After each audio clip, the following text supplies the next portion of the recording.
So I can understand perfectly the idea that they would be able to securitize bilateral trade or bilateral letters of credit in some medium other than the US dollar, that they have been and continued to be investors in gold, not because they intend a gold-backed yuan. They don't intend that.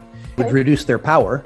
But rather because they would like to be able to conduct business bilaterally in a medium of exchange that isn't the US dollar. China became great when Deng Xiaoping said to become rich is glorious, and loosened the control of the Chinese Communist Party over the Chinese people. The Chinese people had always been successful when they got out of China, when they were allowed to work for themselves and their families. And the liberalization unleashed by Deng Xiaoping has probably been the greatest economic event really since the Industrial Revolution, the urbanization of 600 million people, and the unleashment of that creativity on the world. The regression from that liberalization, I think, is a very bad thing.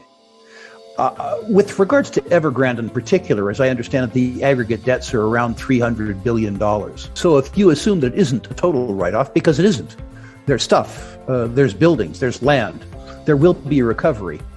The last time anybody looked, the Chinese Communist Party had access to about $1.8 trillion in foreign reserves. So if you assume, just for fun, a 35% write-off, you're talking about $100 billion against a kitty that's got $1.8 trillion in it. The question is going to be who wins and who loses. Yeah. But in terms of this actually driving something in world markets, I think because it appeals to people's sentiment, that it will cause perturbations, if that's the right phrase, in global markets. I think, too, that Xi is in favor of an ascendant government. Ascendant governments, in my experience, always lead to lower living standards for the citizenry. And part of the ascendant government is increasing power at the center and decreasing individual freedom. The idea, as an example, that people could circumvent currency controls by mining Bitcoin, exporting the Bitcoin and turning that Bitcoin into gold or dollars or something else without having to bribe a state official or at least ask permission, is something that from the CCP's point of view is inexcusable. If you take them at their word, they would like China's power and stature to reflect, if you will, their latent might. They would like to be important at a global level, economic, militarily. They have what they consider to be unfinished business with regards to land claims in places like Tibet and the South China Sea. They're obviously going to become more assertive. They obviously don't like the idea that they're going to be told what to do by anybody, be that Korea, be it Japan, be it the United States, be it India. The idea that they have to trade, as an example, with a neighbor like Vietnam or a different neighbor like Russia in US dollars must be mortifying to them. So I can understand perfectly the idea that they would be able to securitize bilateral trade or bilateral letters of credit in some medium other than the US dollar, that they have been and continued to be investors in gold, not because they intend a gold-backed yuan. They don't intend that. It would reduce their power. But rather because they would like to be able to conduct business bilaterally in a medium of exchange that isn't the US dollar. Make no mistake, the idea that the Chinese are going to have a digital currency that's backed with gold is stupid.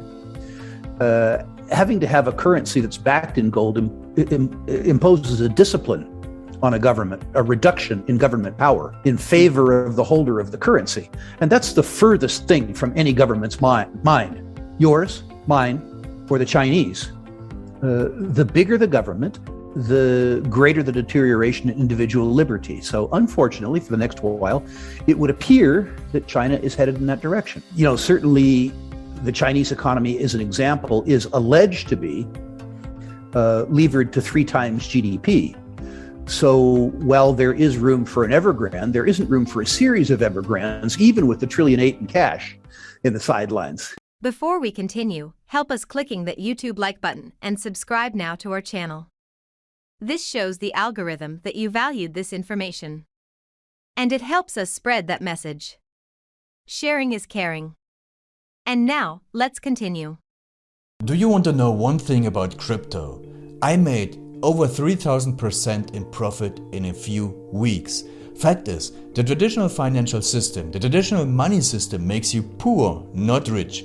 If you want to earn $500,000, $1 million, you have to wait until you're 50, 60, 70 in the traditional financial system, and you probably will still be broke. And you will be old. This is not a sexy combination, as you can imagine. But the question is, how can you start in crypto and make these profits? Where to invest? Where to start? My name is Gunnar and I'm from Germany, as you can hear, and things are a little bit different in Germany. More about that later on. Fact is, there are lots of different cryptocurrencies. It's a gigantic universe where beginners and professionals get easily lost. But there is light at the end of the tunnel. There are 7 key steps you need to follow to become successful in this market. You have to know them, and if you fail one of them, it's literally impossible to succeed in this market. Just an example, one of the key points is your exchange, and one of the biggest are, for example, Binance and Coinbase. These are trusted and well-established exchanges, but, and this is a big but, you won't find the super profitable coins on those exchanges. The unknown super profitable coins that get gigantic profits are not traded on those kind of exchanges. They are traded on much smaller insider platforms that are barely known. And I can tell you what those super secret exchanges are and why they are so profitable. And another super important thing are the right information sources. The point is, the internet is gigantic. There are hundreds and hundreds of YouTube channels, blogs, pages, and much more. And there are also market makers and influencers. For example, Elon Musk, he is not a crypto guy, but the moment he recommended Dogecoin, it went through the roof, to the moon, so to say. But why did he recommend it? Where did he hear it from? He didn't hear it from newspapers. And believe me, he is listening to someone. But you have to know who, and you have to react before he is reacting. This is really important. And these are only 2 of the 7 steps you have to follow in order to be successful in crypto. And if you want to know all of these steps in much more detail, and if you want to have a comprehensive checklist, here's what you should do. There is a link below this video. Click on this link and you will get the opportunity to subscribe to my channel. Click on the link and you will see a video where I explain the next steps. So see you soon. Click on the link now. I'll see you there.